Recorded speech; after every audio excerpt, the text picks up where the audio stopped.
सभी लोगों को नमस्कार।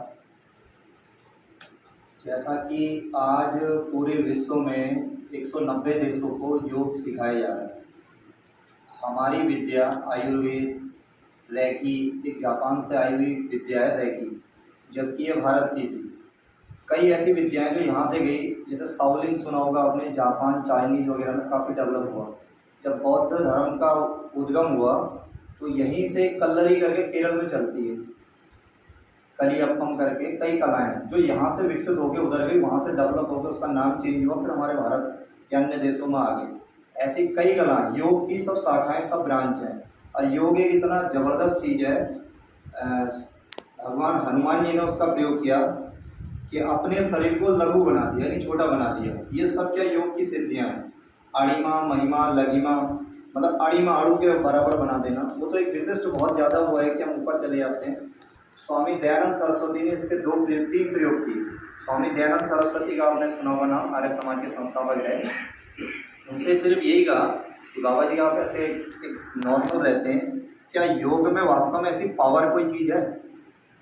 तो क्योंकि ये प्रदर्शन की चीज़ नहीं होती, योग एक प्रदर्शन की नहीं होती, क्योंकि फीलिंग की जाती है कि हम किस प्रकार से अपना सामंजस्य बिठा सकते हैं। हम सब यहाँ बैठे हैं, ये भी योग है। अनुशासन में बैठे हैं, ये भी योग है। योग एक काफ़ी विशाल समुद्र की तरह है। तो उन्होंने दो चीज़ प्रैक्टिकल करके दिखाई स्वामी दयानंद सरस्वती जी ने।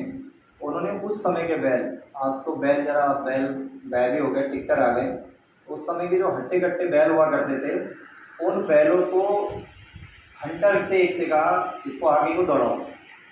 तो स्वामी दयानंद सरस्वती ने एक ही हाथ से योग की जो विधा थी उसको प्रदर्शित करने के लिए एक हाथ से उसको पकड़ लिया, तो बैल आगे बढ़ ही नहीं पाए, बैल करते करते वहीं पे गिर गए। मतलब इतनी पावर उन्होंने जनरेट कर ली कि दो बैल की पावर, अब हॉर्स पावर से ही नापा जाता है, घोड़े की तरह। मतलब उन्होंने एक असीम शक्ति अंदर पैदा करी, वो ऐसी जनरेट करी कि वो आगे बढ़ ही नहीं पाए और दोनों के दोनों गिर गए।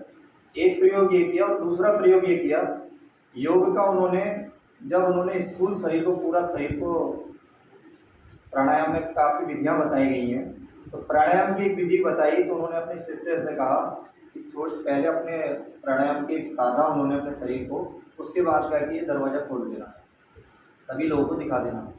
तो उनका क्या हुआ, वो शरीर जो अणु के आकार का बन गया, यानी उसमें कुछ रह ही नहीं गया। तो धीरे धीरे क्या किया, वो छत से टिक गया, अपना शरीर जो था उन्होंने छत तक टिका दिया। अगर छत नहीं होती तो कहाँ चले जाता, वो अंतरिक्ष में चले जाते। तो उन्होंने एक बहुत बड़ा एक पोस्चर एक तैयार किया, एक कला विधा जानी कि योग से सब संभव है। आपने देखा होगा कुछ समय पहले एक साइकिल सवार आता था, उसमें 7 दिन चलता था, खाना खाता था, पीता था और एक समाधि ले लेता था, समाधिस्थ हो जाता था। तो ये भी योग की एक विधा है। योग के अलग अलग चमत्कार लोगों ने किए हैं। योग की एक त्राटक विधि है, फॉरेन में बहुत ज़्यादा इसको वो किया जाता है, थोड़ा सा यहीं से सीख के, यानी कि यहाँ का व्यक्ति नहीं गया। सर्जरी जो यहाँ की जो डेवलप थी, सर्जरी जो आपने देखी होगी, सब एलोपैथ मेरे ख्याल से 400-500 वर्ष का पूर्व का, इससे पुराना नहीं। योग क्या विधा है, हजारों साल पुराना है। योग के क्या महर्षि क्या करते थे, जंगलों में रहते थे, उन्होंने जितने पोस्चर देखे जानवरों से, उतने उसको योग में डाल दिया। उन्होंने जैसे देखा एक कैट पोज है, मर्जरी आसन कर दिया उसको। अब उन्होंने देखा कि ये उष्ट, मतलब ऊँट कैसा चलता है, उसकी क्या संरचना है, उसे क्या लाभ हो सकता है, ऊँट की कमर दर्द नहीं होती, तो उन्होंने उष्ट्रासन कर दिया। तो उष्ट्रासन से जो हम लोग यहाँ उष्ट्रासन करते हैं, बैक बेंडिंग करते हैं, धीरे धीरे मुड़ते हैं, तो हमारी क्या होती है, कमर दर्द वगैरह नहीं होती। साइटिका स्पॉन्डिलाइटिस कमर दर्द के लिए बहुत अच्छा है। तो उन्होंने उसको उस परंपरा को आगे उसमें लिख दिया कि उष्ट्रासन है।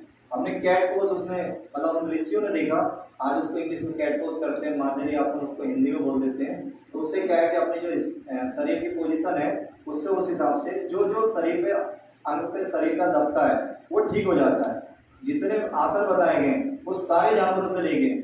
जैसे कोबरा पोज है, कोबरा क्या है, स्नेक पोज है, तो वो कोबरा किस प्रकार से उठता है, तो हमारी स्थिति वैसी हो जाती है। तो एक प्रदर्शन में एक दो करके अभी करवा के बता दूंगा। तो वो कोबरा पोज क्या करते हैं, वो धीरे धीरे जब स्नेक पूरा उठता है तो हमारा शरीर भी सेम वैसे उठता है। तो उठता है तो हमारे थायराइड के सिम्टम जो होते हैं, जैसे गर्दन पर दबाव पड़ा, कमर पूरी ठीक हुई ऊंचा उठने से, तो कमर दर्द, साइटिका और जो थायराइड के सिम्टम है ये समाप्त हो जाते हैं धीरे धीरे। फिर दूसरी क्या विधा है कि हम आहार विहार जरूरी है। अब हमने कहा कि योगी कर लिया और बाहर जाके चाट पकौड़ी खा रहे हैं, फर्स्ट क्लास तरीके से खा रहे हैं, तो वो योग का उतना आदर सम्मान भी नहीं होगा और हमारा लाभ भी नहीं मिलेगा। और जो मोटापे से ग्रसित व्यक्ति है, जो मोटापा अधिकतर आ ही जाता है, लगभग यहाँ तो सब सामान्य अपनी वर्जिश वगैरह सब करते ही रहते हैं लगभग, लेकिन शहरी के लोग देख रहे हैं अंधाधुंध, मतलब वो चाउमीन, मोमो, इस प्रकार के जो अन्य व्यंजन जो भारतीय से अलग हैं उसको हम खाने की ज़्यादा वो करते हैं। बाहर जाते हैं, हम सोचते हैं चलो यार भूख लग रही है, थोड़ा खाने में कुछ परहेज नहीं, तो उस खाने का सिस्टम है कि जरूरी थोड़ा कि वही खाई जाए, हम उस पर बाहर केले, फल वगैरह कई चीज़ें मिलती हैं, उसे खा सकते हैं। और कभी हम थकते हैं, मान लो हम जा रहे हैं, धूप में जा रहे हैं, 1 किलोमीटर 2 किलोमीटर कहीं चलना भी पड़ जाता है, हम थक जाते हैं, बाजार में एक फल आता है केला, वो इतना एनर्जी बूस्ट है, आप इसको ऑटोमेटिक आप हैरान हो जाओगे, आप कभी थक जाओ, पसीना आ जाता है, भूख लग जाती है, 2 केले का सिर्फ सेवन कर लो, आप ऑटोमेटिक ऐसे करेंगे जैसे एनर्जी बूस्ट हो गई। पुराने लोग केले खाते थे, सब चीज़ों का सेवन करते थे। अब जैसे पान खाने की पान एक पूजा में भी दिया जाता है, लौंग हो गया, पान का पत्ता हो गया, उसके पीछे साइंटिफिक रीजन है कि इसके पूजा पद्धति में रखोगे तो ये जिंदा रहेगा, नहीं तो उसकी प्रजाति खत्म हो जाएगी, तो इसलिए उसको रख दिया गया। और पान और इसका अगर आप सेवन करते हैं तो क्या करता है, ये पूरे पित्त को शांत करता है, शरीर की कई संरचनाओं को, पेट के अंगों को ठीक भी करता है, तो इसलिए पान का सेवन राजा महाराजाओं से पुराने प्राचीन काल से चला आ रहा है। तो ऐसे कई प्रयोग हैं, कई आसन हैं जिसके द्वारा हम अपने शरीर को साध लेते हैं। अब जैसे कई प्रकार के हैं कि हमारे जैसे हार्ट अटैक ना हो और नसों की ब्लॉकेज ना हो, एक प्रयोग यहाँ विपरीत में है, एक में वो हार्ट और ब्लॉकेज ना हो, लगभग जनरल सुनते होंगे हार्ट की समस्या अधिकतर है, सबसे ज़्यादा हार्ट के पेशेंट हैं